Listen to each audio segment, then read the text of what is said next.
सभी दर्शकों को Radhe Radhe. Welcome to you my channel Sanatan Bhakti Parivar. भाइयों, आज का वीडियो बहुत ही अच्छा होने वाला है, क्योंकि आप उसकी कल्पना भी नहीं कर सकते इतना अच्छा वीडियो होने वाला है।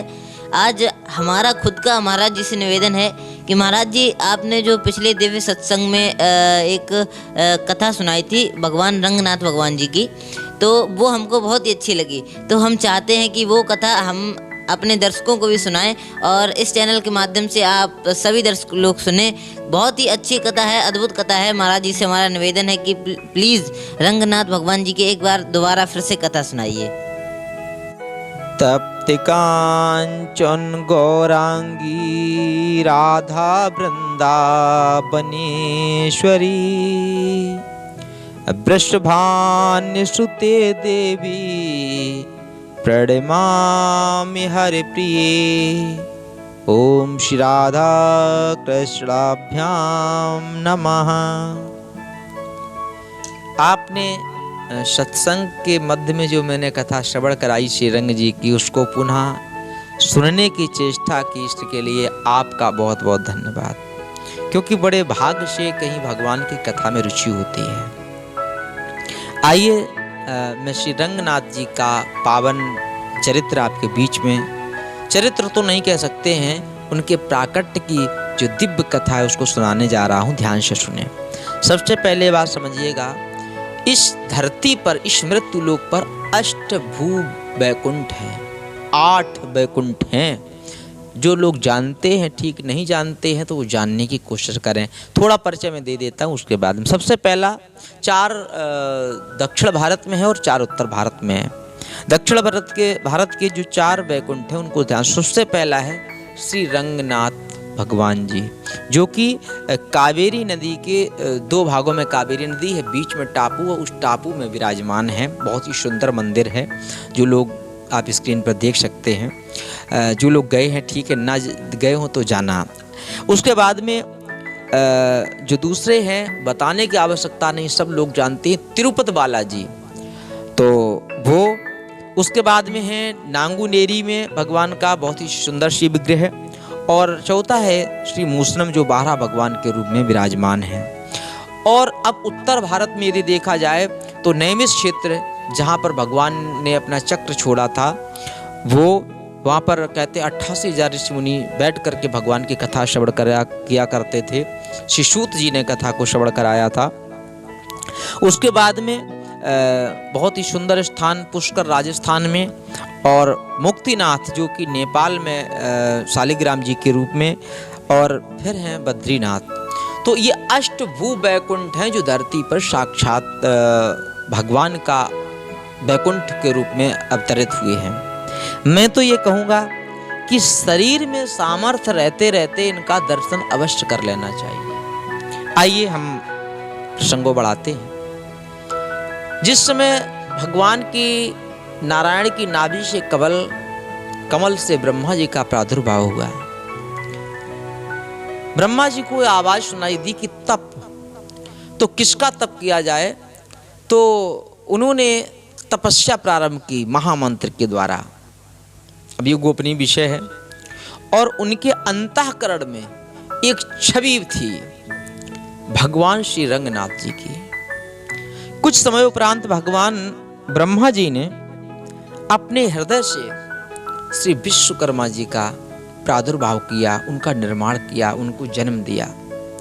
विश्वकर्मा जी ने दोनों हाथ जोड़ करके कहा, पितामह, आप हमें बताएं कि आपकी हम सेवा क्या करें। बोले, देखिए, आपका जो उद्गम है वो हमारे हृदय से है।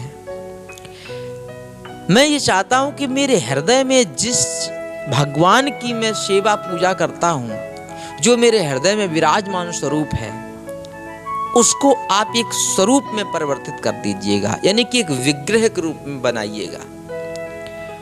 तो मेरे प्यारे भक्तों, जो वो विग्रह था विश्वकर्मा जी ने 2 स्वरूप में बनाया।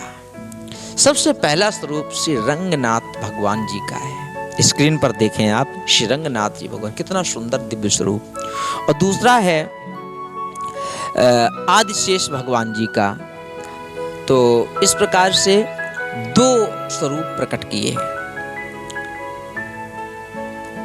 इक्ष्वाकु वंश जब ब्रह्मा जी के जो पुत्र स्वयंभू बन हुए हैं, कहते हैं छींक आने के कारण जो पुत्र पैदा हुआ था इक्ष्वाकु, इसी वंश में भगवान जी राम जी आए थे। तो वो ब्रह्मा जी ने उनका बहुत ही पूजन पाठ किया करते थे। उसके बाद में इक्ष्वाकु को श्री रंगनाथ जी का जो विग्रह था वो दे दिया, और जब दे दिया तो श्री रंगनाथ जी को इक्ष्वाक ने उनकी भली भांति पूजा की कुल देवता के रूप में। फिर इसी वंश में आगे, जैसे कि आपको पता है,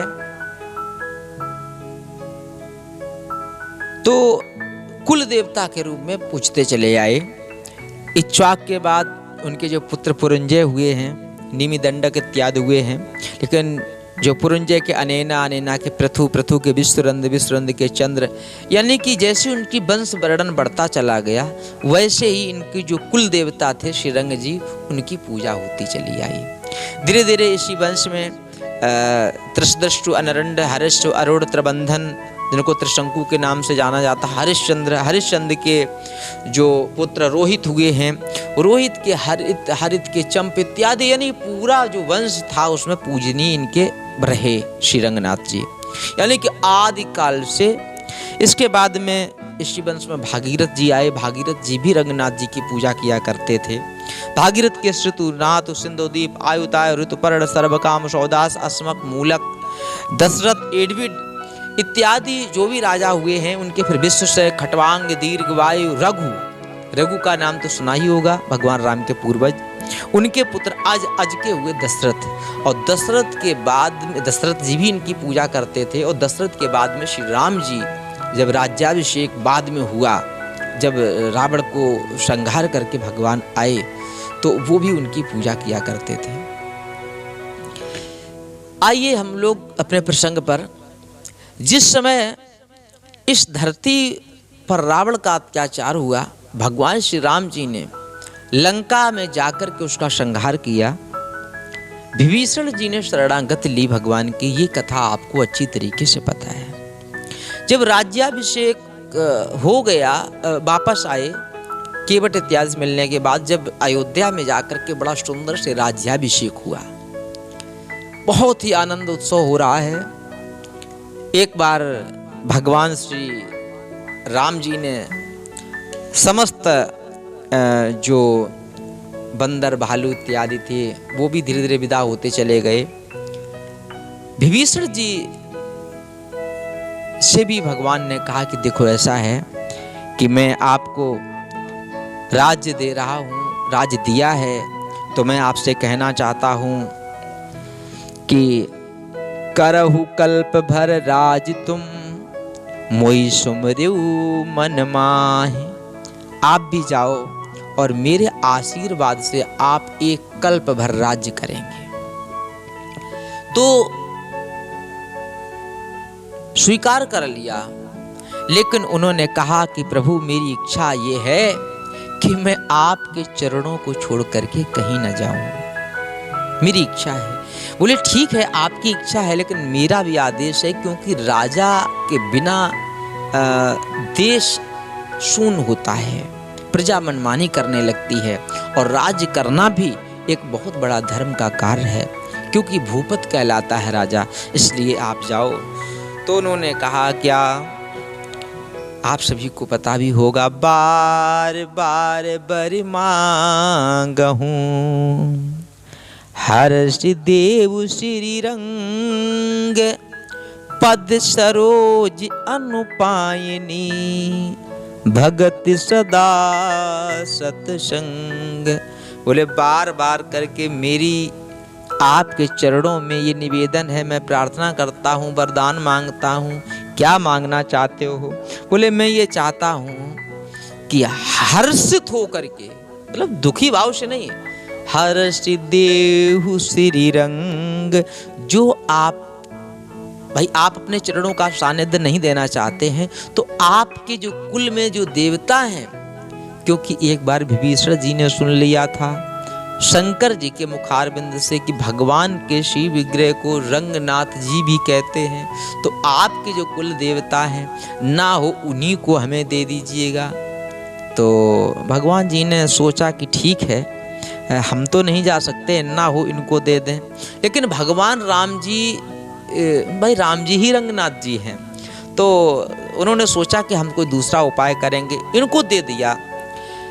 रंगनाथ जी की जो श्री विग्रह है, उन्होंने स्वयं मुस्कुराते हुए कहा कि देखिए विभीषण जी, मैं आपके साथ चल तो सकता हूँ, लेकिन एक निश्चित मेरी एक शर्त है। क्या है? बोले शर्त ये है कि यदि मुझे कहीं मार्ग में कहीं रख दिया तो मैं वहां से फिर नहीं जाऊंगा। विभीषण जी बोले हम रखेंगे क्यों, ठीक है चलो। उनको ले लिया, चलने लगे भगवान श्री राम जी को प्रणाम करके, चरण वंदन करके, और चलते जा रहे हैं।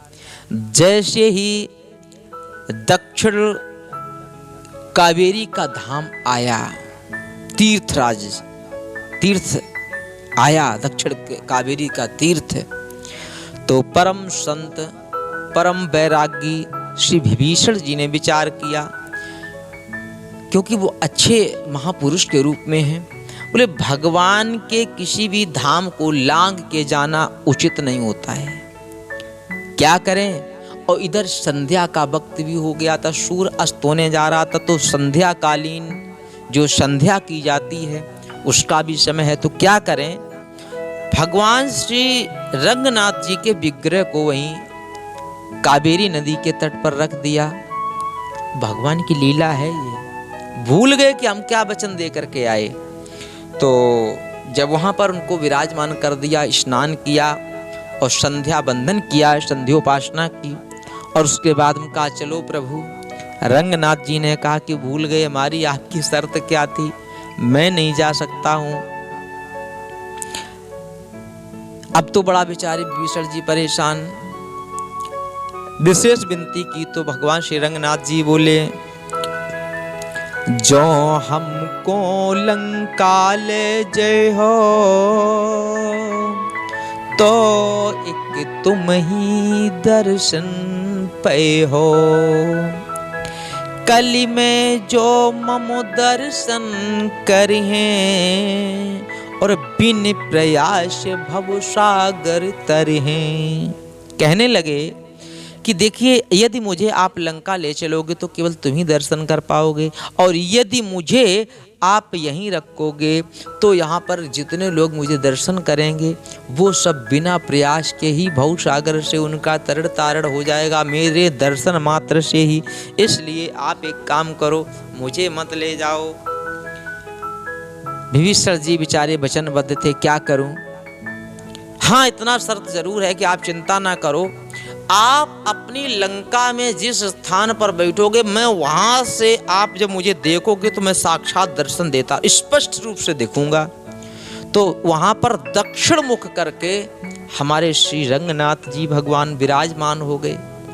विभीषण जी अपने अन्य साथियों के साथ लंका में पहुंचे, उनका पूजन इत्यादि करने के बाद में नित्य प्रति विभीषण जी वहां से आया करते थे, और आया करते ही नहीं थे, मैं सभी भक्तों को बताना चाहता हूँ, आज भी श्री रंगनाथ जी में जब जो कपाट खोला जाता है उसके पूर्व श्री विभीषण जी भगवान की पूजा अर्चना करके चले जाते हैं। उसमें नित्य प्रति तुलसी अर्चन हो जाता है, सब कुछ हो जाता है, यानी कि भगवान की पूजा करके चले जाते हैं। ये आज भी की बात है। और मैं आपको बता दूं, कोई सोचेगा कि विभीषण जी तो तब थे, अब कैसे करते होंगे, तो 7 लोग आज भी अजर अमर हैं। कौन कौन? वो भी मरे नहीं हैं और ना मरेंगे, वो अजर अमर हैं। अश्वस्थामा बलिर्व्यासो हनुमानश्च विभीषणा, कृपा परशुरामश्च सप्तैते चिरंजीवना। अश्वस्थामा, बलि, व्यास भगवान, हनुमान जी, विभीषण जी और कृपाचार्य जी, परशुराम जी, ये 7 लोग आज भी अजर अमर हैं, ये कहीं गए नहीं हैं, बस इस ब्रह्मांड में ही भ्रमण करते रहते हैं। अब तुम सोचो कि हमें दिखाई नहीं देते, तो इसके लिए भैया बड़ी लंबी व्यवस्थाएं हैं, ऐसे चर्चा ऐसे हम इसको नहीं बता सकते हैं, विधान है उनके। तो उन्होंने कहा ठीक है, तो आज यहाँ से वो जाने लगे। लेकिन जो ये मंदिर है श्री रंगनाथ जी का, वो भी विभीषण जी ने ही बनवाया था। आप कहोगे कैसे? तो जब भगवान कहने लगे कि मैं यहीं रहूँगा, आप वहीं से दर्शन करना, वहीं से प्रार्थना पूजा किया करना जैसे आ सको, तो उसी समय भगवान रंगनाथ जी की कृपा से विभीषण जी ने विश्वकर्मा जी का आह्वान किया। विश्वकर्मा जी प्रकट हुए, बोले बताएं क्या है? बोले आपने श्री रंगनाथ जी को तो बनाया, लेकिन उनके श्री मंदिर को तो बनाया नहीं है। बात तो सही है। तो उस समय विश्वकर्मा जी ने वहाँ के दिव्य मंदिर को बनाया। आदिकाल का मंदिर बना हुआ है, आज भी है। लाखों करोड़ों भक्त वहाँ पर दर्शन करने जाते हैं। हम तो ये कहेंगे कि यदि आप न पहुँचे हों तो आप भी पहुँचें, क्योंकि कहते हैं रंगनाथ जी ने स्वयं कहा था कि जो हमारे दर्शन कर लेता है तो वो बिन प्रयास के ही हमारे भवसागर से तर जाता है वो। तो इस प्रकार से मैंने भगवान की दिव्य कथा को सुनाया। बोलिए रंगनाथ भगवान की जय। तो देखा आप लोगों ने, महाराज जी ने कितनी सुंदर और अद्भुत कथा सुनाई भगवान रंगनाथ भगवान जी की। कितना अच्छा लगा। हमें लगता है कि आपको ये कथा सुन के बहुत ही गर्व महसूस हुआ होगा, बहुत ही अच्छा लगा होगा। तो ऐसे ही और तीर्थ स्थलों की भागवत सुनने के लिए हमारे सनातन भक्ति परिवार चैनल को सब्सक्राइब करें और इस वीडियो को लाइक, कमेंट, शेयर करना ना भूलें। जय श्री राधे, जय श्री कृष्णा।